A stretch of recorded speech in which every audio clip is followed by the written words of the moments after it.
Showbiz Fanatics, abay, tahanang pinasara, abay unti-unti na nga bang binibitawan ng GMA at mukha yatang humihina at nilalangaw ang kanilang live, ang lahat ng yan. But before that, if you haven't subscribed yet to my YouTube channel, please don't forget to like, share, and subscribe at hit mo na rin ang notification bell for more showbiz updates. Bago tayo magsimula sa ating updates for today's video, ay nais ko po muna of course magpasalamat sa lahat po ng mga legit viewers, subscribers, and legit Davercads po natin na walang sawang nanonood at sumusubaybay sa lahat ng ating mga updates. Maraming salamat po sa inyong panonood. And for today's video, eto na nga no, dahil hanggang sa ngayon ay hindi pa rin po tinatantanan ng maraming mga legit Davercads ang pangungutya at talaga namang masasabi natin na ito na yung balik dun po sa mga hassle na ginawa nitong tape no sa pamunuan at sa show ng TVJ, which is ang Eat Bulaga. Isa nga po sa mga nagsalita rin at nagbigay ng kanyang opinion patungkol dito sa panibagong titulo ng Eat Bulaga or ng Tape Incorporated ay si Mr. OG Diaz. Sabi niya, nakukulangan daw di umano siya sa dating ng tahanang pinakamasaya, na ito po ay sarili niyang opinion. Sabi niya, nagbigay ng kanyang opinion si OG Diaz patungkol sa bagong pangalan ng noontime show sa GMA. Eat Bulaga. Ito, dati ng tape na agad na pinalitan ng tahanang pinakamasaya noong January 6. Ito ay matapos matanggap ng panig ng Tito Vic and Joey ang desisyon ng korte sa kaso laban sa Tape Incorporated at maging sa GMA. Nagbigay ng diretsahang opinyon si OG Diaz patungkol sa ipinalit na pangalan sa dating Eat Bulaga ng Tape Incorporated sa GMA. Sabi pa niya, bagamat positibo ang hatid ng bagong titulo ng noontime show sa GMA, tila nakukulangan daw di umano na siya rito, no? Kahit positive ang dating ng bago nilang title, nakukulangan pa rin ako sa dating. Sariling opinion ko to Pwede silang mag-iba ng title, total established naman yun Yung show, yung mga host andun na, title na lang naman yan. Depende siguro, baka may mga kontrata sila sa mga brands. While being the Eat Bulaga, existing yung contract. Kung Eat Bulaga, pag hindi na Eat Bulaga, out na kami. So ito po yung sinasabi niya na parang nalalagay sa alanganin nga ang ito pong tahanang pinasara dahil po dun sa mga existing na kontrata po ng mga sponsors po nila. Kasi nga 'di ba sabi ko sa inyo, pilit nating inaalam bakit po ayaw nilang ibigay dun sa totoong owner and creator yung titulo na ito. Ito po yung pinaka-hidden agendas dyan Nakapirma ang ilan sa mga sponsors and advertisers doon sa kontrata under the name of Eat Bulaga. Yun na po yung pinaka doon, yung pinaka bottom line ng lahat ng yan. Pero bukod pa dyan, syempre, pagkatapos ngang babawi, matatandaan nung Enero 5 agad na nag-live sina Tito Vic Joey upang ibahagi sa publiko ang email na natanggap ni Tito Sen.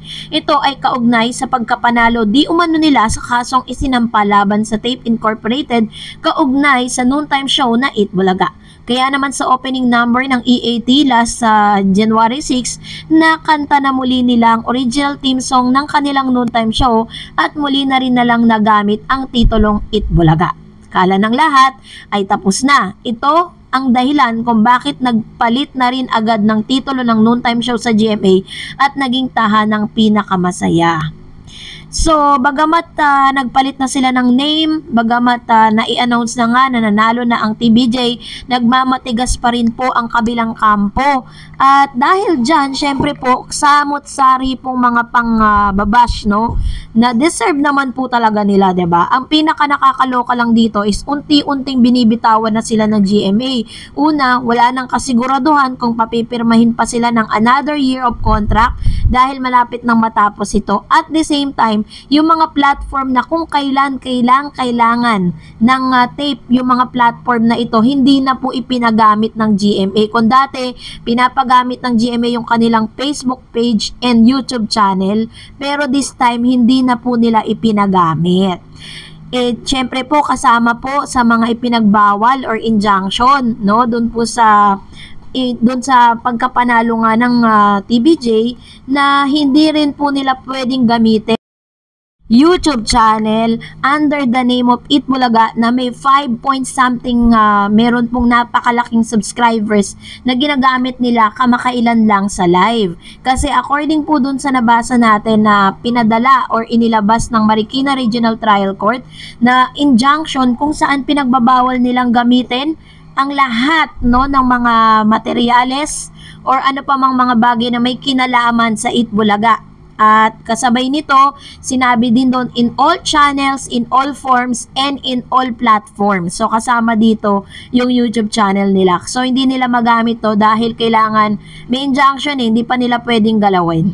So, dahil dyan, narito naman ang ilan sa mga komentong napili natin mula naman sa mga legit viewers and subscribers po natin dito po sa ating pong YouTube channel. Let's start off with unahin po natin ang komento niya, no? Sabi ni Mr. Romy Obispo, "Good afternoon, Ma'am Dareds. Dapat nga ay may magbayad ang GMA kasi pinayagan nilang omere at gamitin yung Itbulaga. Di ba tinulungan pa nila yon? Tape, hugas kamay lang ang GMA 7. True. So, ito nga yun kaso talagang yun po ang inilabas ng korte at hindi hiningian. Kumbaga parang sinama lang ng TVJ ang GMA to inform them na wag niyang masyadong spoil din, no? Parang ini-spoil niya kasi yung tape Sabi po ni Golang, "Greetings from New York, USA." Hello po sa mga viewers po natin and legit na Avercad sa New York, USA. Hello po.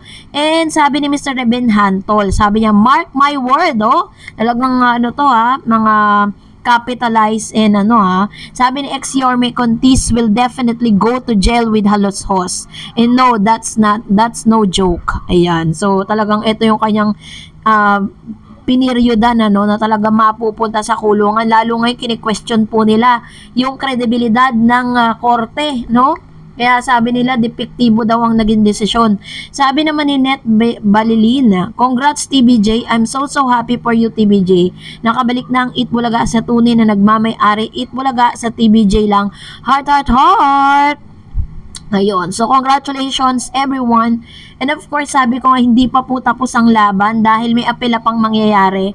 At ang parang gagawin nila dito is questionin po nila ang naging desisyon ng korte. Kasi nga 'di ba, lagi nilang sinasabi na parang may something daw na naganap kasi depektibo daw ang desisyon. Sabi naman ni Mercedita Mayoral, "Bakit pa kasi pinaabot pa sa korte ang magsasabi na ka-file na nga ang kaso, ayaw pa rin tigilan ang pangungontra. Hindi lahat ng pera lang, batas po." Tama, 'di ba? Kung sinunod lang sana nila, no? Umpisa pa lang. Kumbaga ngayon parang ngayon mag-aapela na naman sila. Imbis na yung mga ginagastos nila sa korte, ginagastos nila kay attorney, ay gamitin nila sa pagpapaganda at pagsasaayos ng kanilang noontime program. Eh di sana marami pang makikinabang, 'di ba? Hindi yung lang nila yan self-edification. So, to edify themselves, no? So, that's it for today. For more videos and updates, please don't forget to like and subscribe. And please don't forget to follow my Facebook page, Dareds TV. God bless everyone.